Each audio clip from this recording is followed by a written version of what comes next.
Guys, welcome to Matsy with me, Miss Resi, your teacher for today. So today we're gonna discuss about applying Newton's law. We can now apply Newton's second law to a great variety of situations involving the forces we have encountered so far: gravity, contact forces, and tension. The following steps are helpful in most problems that involve Newton's second law. Problem-solving strategy for Newton's second law. Number 1. Decide what objects will have Newton's second law applied to them. Number 2. Identify all the external forces acting on the objects. Number 3. Use Newton's third law to relate the magnitudes and direction of interaction partners. Number 4. Draw an FBD to show all the forces acting on the object. Number 5. Choose a coordinate system. If the direction of the acceleration is known, choose axes so that the net force and the acceleration are along one of the axes. Number 6. Find the net force by adding the forces as vectors. Number 7. Use Newton's second law to relate the net force to the acceleration. And lastly, number 8. Relate the acceleration to the change in the velocity vector during a time interval of interest. Connected objects. Sometimes two or more objects are constrained to have same acceleration by the way they are connected. At a train engine pulling 5 freight cars, the coupling maintain a fixed distance between the cars so that at any instance the cars move with the same velocity.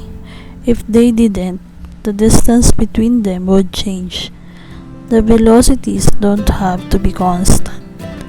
They just have to change in exactly the same way, which implies that the acceleration must also be the same at any instant.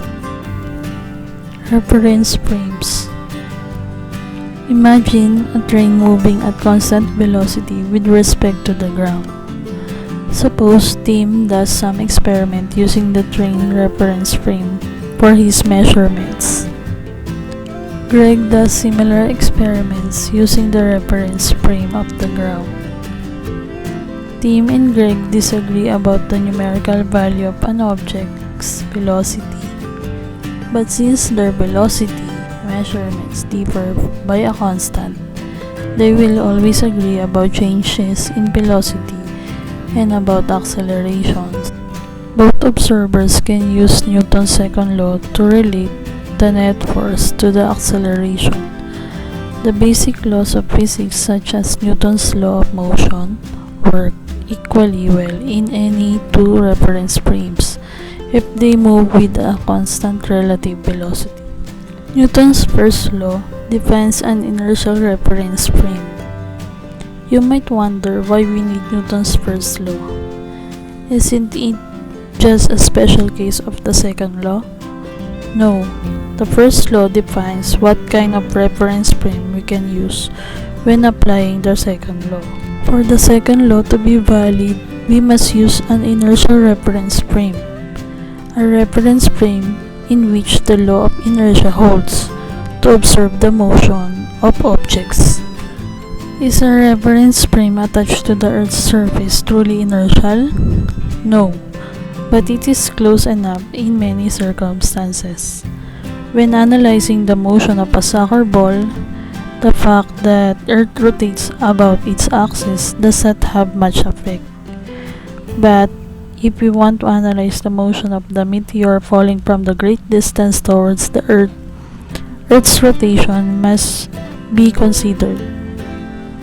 We will take a closer look at the effect of the Earth's rotation in the next videos. Apparent weight. Imagine being an elevator when the cable snaps. Assume that some safety mechanism brings you to rest after you have been in free fall for a while. While you are in free fall, you seem to be weightless, but your weight has not changed. The earth still pulls downward with the same gravitational force. In free fall, gravity gives the elevator and everything in it a downward acceleration equal to g. If you jump up from the elevator floor, you seem to float up to the ceiling of the elevator. Your weight hasn't changed, but your apparent weight is zero while you are in a free fall. Similarly, astronauts in a space station in orbit around the Earth are in free fall. Earth exerts a gravitational force on them, so they are not weightless. Their apparent weight is zero. Imagine an object that appears to be resting on a bathroom scale. The scale measures the object's apparent weight, which is equal to the true weight only if the object and the scale have zero acceleration. When the acceleration of the elevator is upward, the normal force must be larger than the weight for the net force to be upward. When the acceleration is downward, then the net force must be also point downward.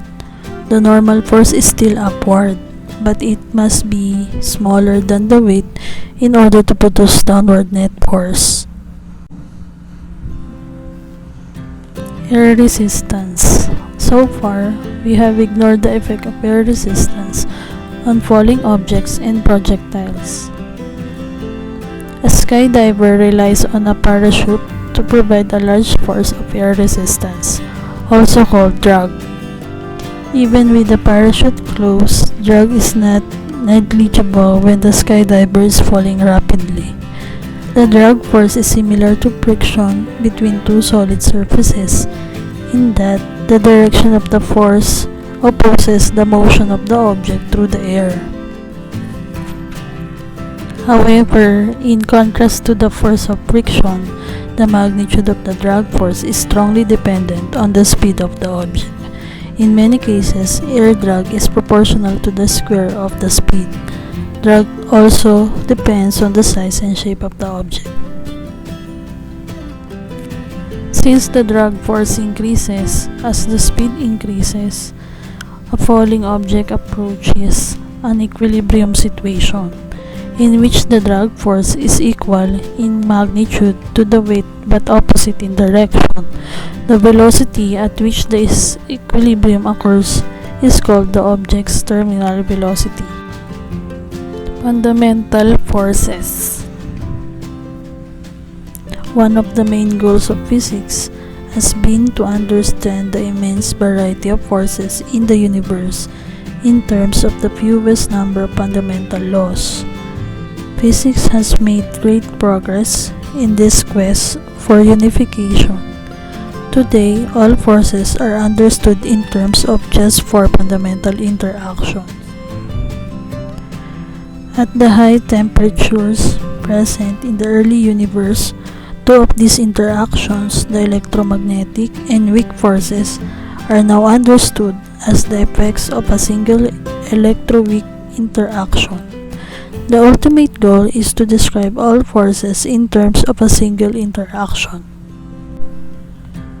Gravity. You may be surprised to learn that gravity is by far the weakest of the fundamental forces. Any two objects exert gravitational forces on one another, but the force is tiny unless at least one of the masses is large.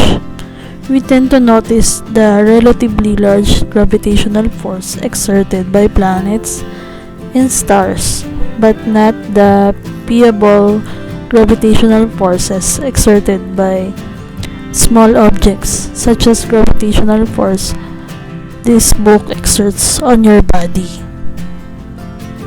Gravity has an unlimited range.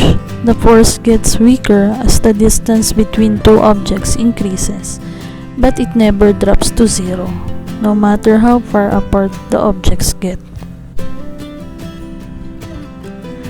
Newton's law of gravity is an early example of unification.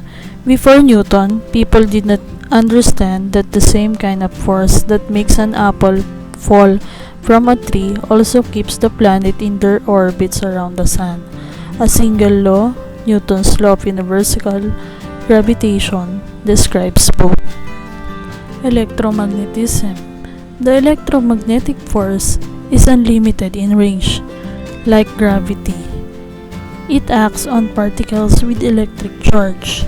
The electric and magnetic forces are unified into a single theoretical framework in the 19th century.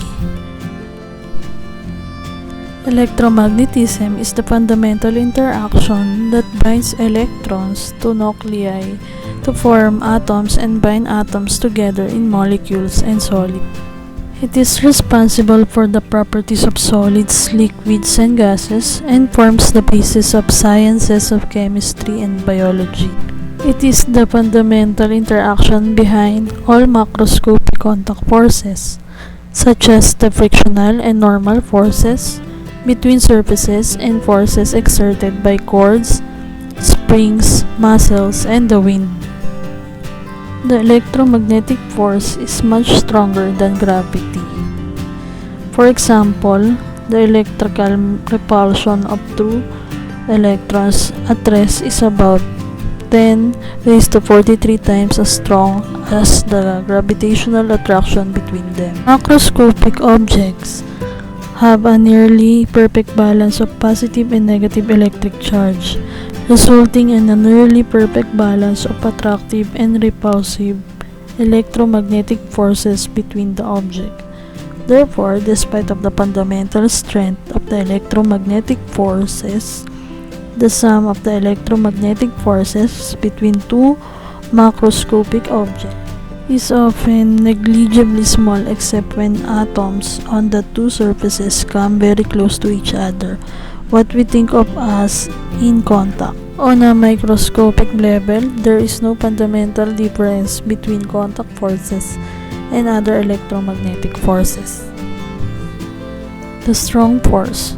The strong force holds protons and neutrons together in the atomic nucleus.